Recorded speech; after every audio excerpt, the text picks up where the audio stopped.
it's really incredibly difficult to express to you, because it's not as though, like when you see a plant grow and the plant grows from a seed to a full-grown plant, you have an experience of the passage of time with that plant. We experience the plant in all of its multitude of stages simultaneously. So for us to say how long did it take for it to happen, it's not happening at different times. It's happening simultaneously for us. So forever might be a good word for you, but again, that's a word that has a very, very varied meaning. But as long as it has been possible for you to experience Earth, and well before that, as we were planning, we have been involved in this project. Okay. Do you have individual names, or do you just go by the Eloheim? We are currently expressing just as the group name of the Elohim. That's how we wish to be known at this time. Yes. Okay. One of our guests is asking, did you and Veronica have a contract before her human experience that you would express your message through her? Absolutely. Okay. Is this something that perhaps you've done several times with her in different life experiences? This is the way we would say it. Veronica as a soul experiences Elohim as she is expressing as part of the Elohim. And her choice to express in the physical and continue to express the energetic of the Elohim through this process called channeling is the contract we made at this time. Okay. So she's part of the group. Her soul, the expression of her soul is part of the expression of the soul group we call the Elohim, yes. Okay. Now,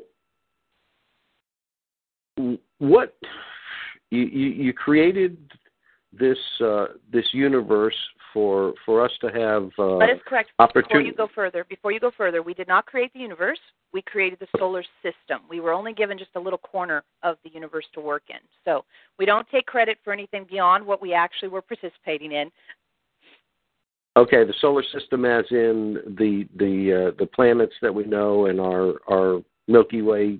Yeah, your general corner of the galaxy. Yeah, not much more beyond the planets that you consider part of your realm. You know, when you look out there and you see the planets in the sky, those are the planets that we work with. We don't work much with the stars that you see past that. We don't need a huge amount of space. There's other things going on. So we kind of got this little back of the corner here to try this crazy experiment. It's turning out to be pretty interesting. Okay. Now, is similar experiments going on in different parts of the universe, or is it just here? Pretty much, we've got the corner, literally. That's funny, actually, the corner, since we just said we're over in the corner. The corner on the free will experiment. The free will density duality, we're pretty much doing that. Doesn't need to be repeated because it's here for everyone to enjoy if they wish to. Okay, so a soul would typically say, "Hey, I want to experience that, so I'm going to come into that realm and experience all I can just for accelerated soul growth." Yes, what happens is it doesn't take the entirety of your soul to run a human body, to run a human lifetime. It does not take anywhere near the entirety of your soul. So a soul would say, okay, a portion of my expression is going to be expressed in a Homo sapiens body. I'm going to go and be incarnate in a Homo sapiens body.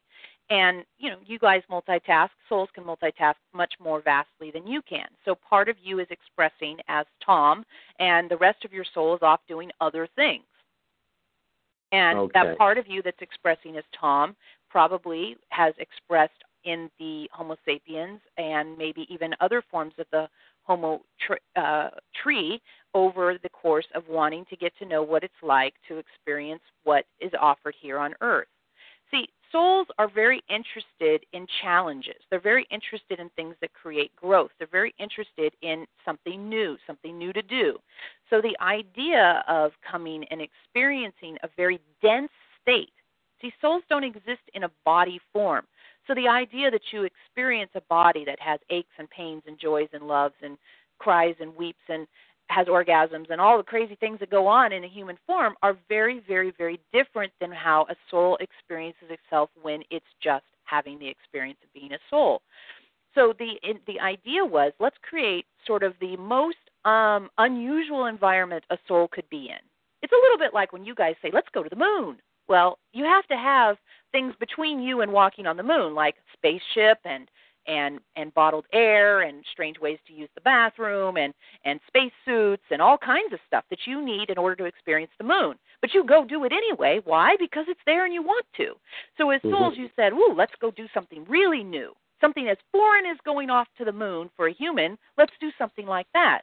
Well, the creation and the interesting thing has been all the stuff in between. So when you go off to the moon and you have a spaceship and you have a spacesuit, well, what's in between a soul and the experience of density and duality? Well, it's proven to be a series of incarnations where you have learned and learned and learned different ways of raising your vibration, becoming more conscious, and experiencing the human body in a way that's closer to the way you experience your soul.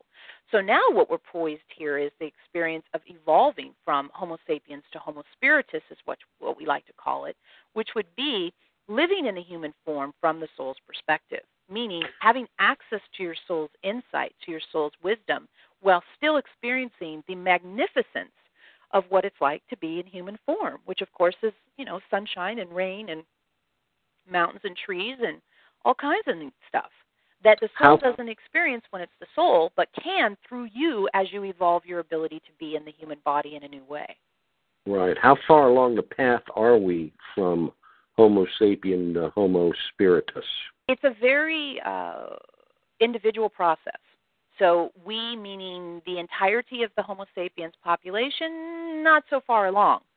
But individuals are extraordinarily close. Some have probably already made it. The ones that we see on a regular basis are getting much, much, much closer. And as in general, the population has more people that are starting to think about living consciously, starting to think about the idea that they're not a victim, starting to think about the idea that they create their own reality than ever before. But there are lots and lots of people, souls, who are choosing to express in ways that aren't interested in ascension at all, and that's okay too. It's all fascinating. It's all opportunities for growth. Right, and so I'm assuming from what you're saying, that's the reason why there is a lot of funkiness on the earth, just so we can experience that duality. Yeah. The interesting thing is that Earth is a very dualistic place. There's right, wrong, bad, good, up, down, day, night. It's all about duality. When, of course, the reality of things is that everything is here to teach you something. Everything is here to grow from. Something that you would have called bad 20 years ago and it happened to you today, you might say, oh, it's nothing because I'm, a grown man now and I can handle things I couldn't handle when I was a kid. So even your own experience of things changes over time. And what we're looking at is the idea that everything that happens to you is in your life for a reason, and that reason is to facilitate growth. And if you choose to experience the things that happen to you as a victim or as it's bad, then you're going to end up creating your next moment out of I'm a victim and that was bad. But if instead you can say, wow, intense, yes, probably never want to do it again, sure, but it is here to help me grow. And we say, triggers are the handholds on the climbing wall of ascension. And triggers give you the opportunity to say, how did I handle it this time? And one of our best teachings, we think, is, compare you to you.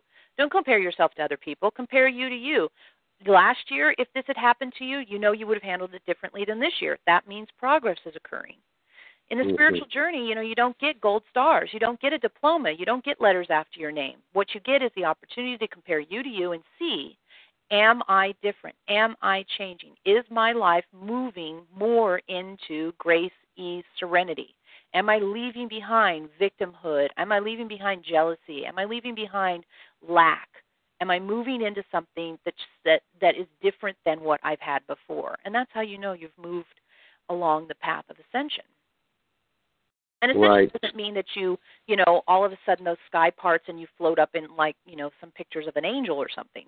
Ascension means living in the human body, experiencing the experiences that the human body offers you, but allowing yourself to have that perspective that you create your own reality and that everything that's here is there for you to grow from, and also for you to reflect on how much you've changed, how much you've grown, and how much you've allowed yourself to transform.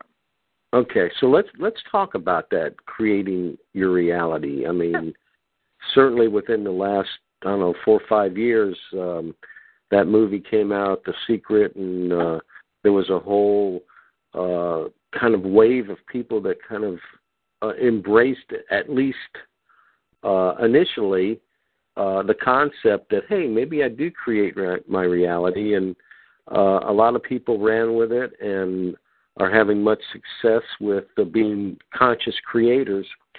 First of all, my first question is, what is reality? Yeah.